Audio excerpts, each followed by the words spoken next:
Hello, my name is Dr. Kaufman. I am honored that Mr. Luft has asked me to share my work with you today. I am a composer.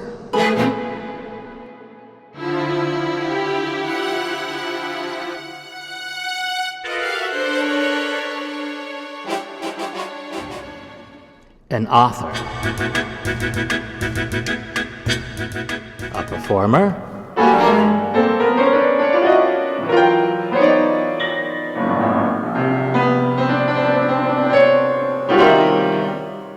A conductor.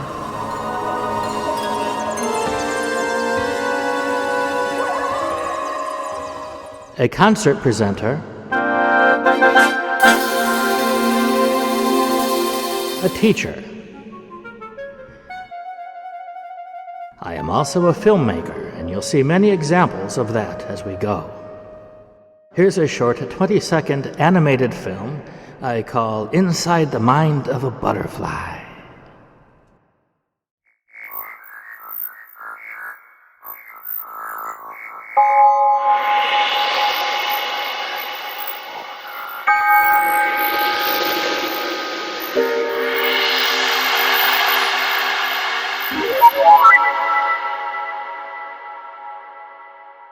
You can find my work online at soundartist.com. You can also find me on my YouTube channel. Here's a short introductory film from my channel. Welcome to Sound Artists, where your imagination can come to feed and escape the chains of everyday reality. Choose a playlist, each a portal to a different imaginative realm. From works of fine art, serious art for serious people. Movies for family-based audiences.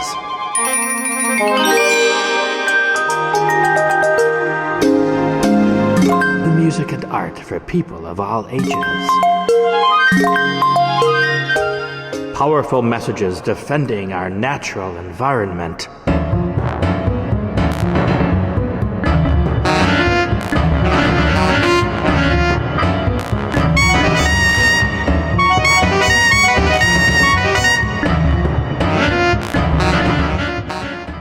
And tales of epic fantasy.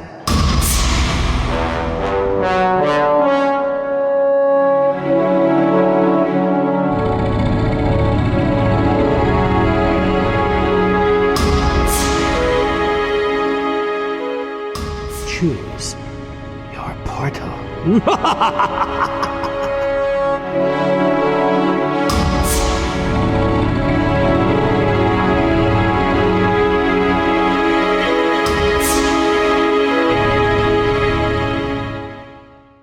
Now, today I am here wearing my composer hat.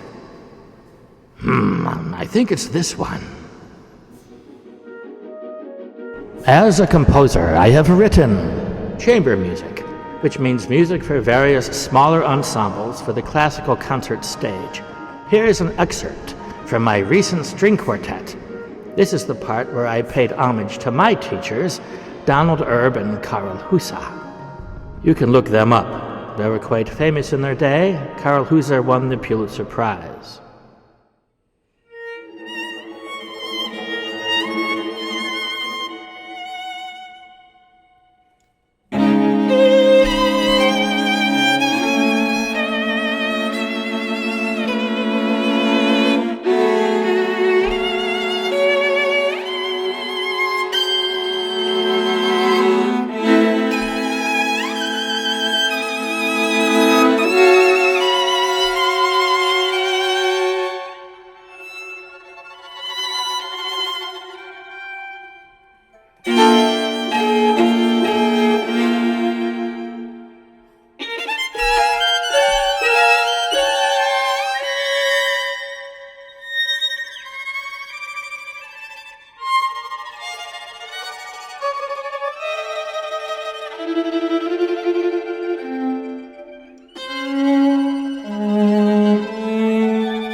I've also composed plenty of symphonic music.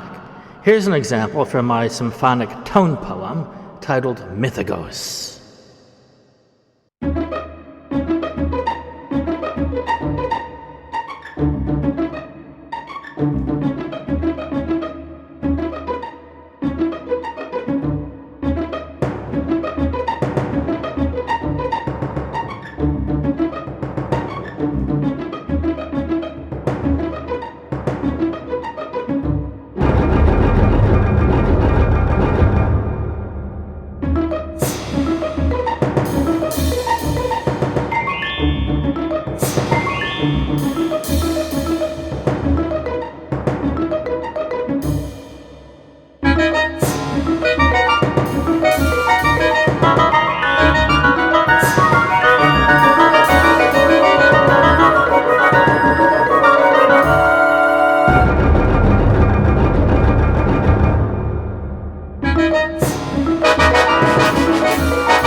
I have composed pieces for family audiences.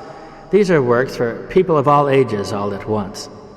Here is an excerpt from my cinematic ballet which I composed for Sophia and I to perform. It's called Dancing Nighthawk. This is the part called Journeys. Thus began a terrific journey.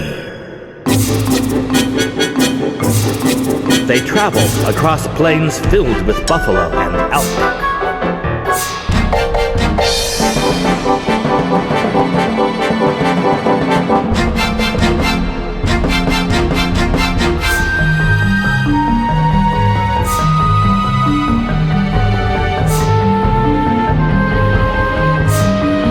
They came to deep chasms with violent rivers flowing at the bottom, and climbed down across rock bridges and up the far side.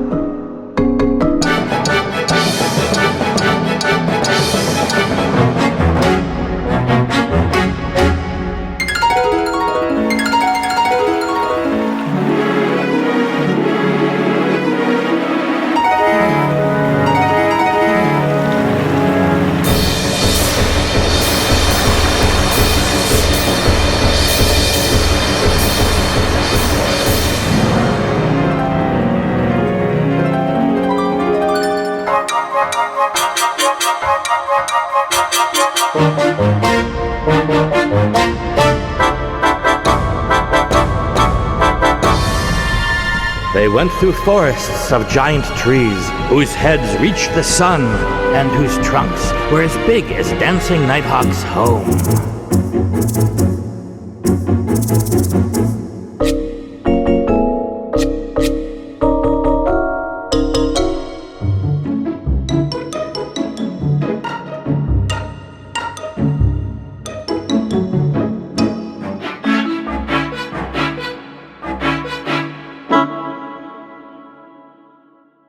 They emerged from the forest of giants. Across a small mesa, a mountain towered before them. I also scored a couple of independent films. Here's a bit from Little Courage with director Veronica Saicedo.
I also enjoy creating audio adventure albums.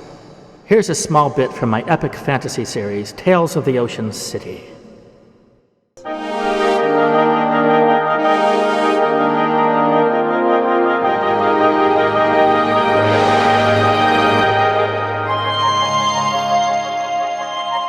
A quick flash of fiery light caught Harlut's eye. He saw a circlet of fire jade winding through the Princess Brineland's hair, which flowed about her neck and shoulders like a cloud of red and orange flames. A scarlet ribbon wound around her lithe form and down her back to meet an abundant sash. A skirt of loose swags flared about her legs in the wind.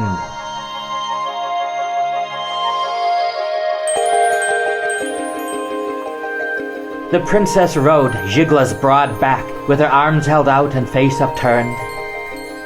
She rapturously let the sun and occasional wisps of cloud create shadow shapes against her closed eyelids.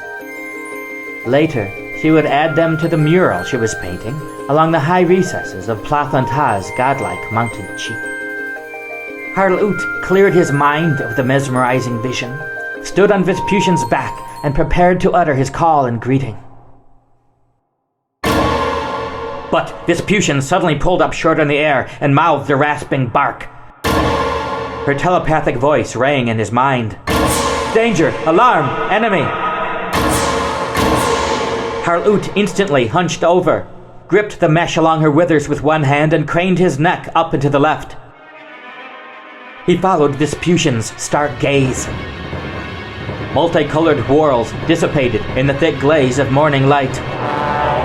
A blur formed at the edge of his vision and separated into three jagged shapes growing in size. Blood-red streaks rent the air as three giant warriors riding massive red and black Parianths shot past, heading directly towards the princess.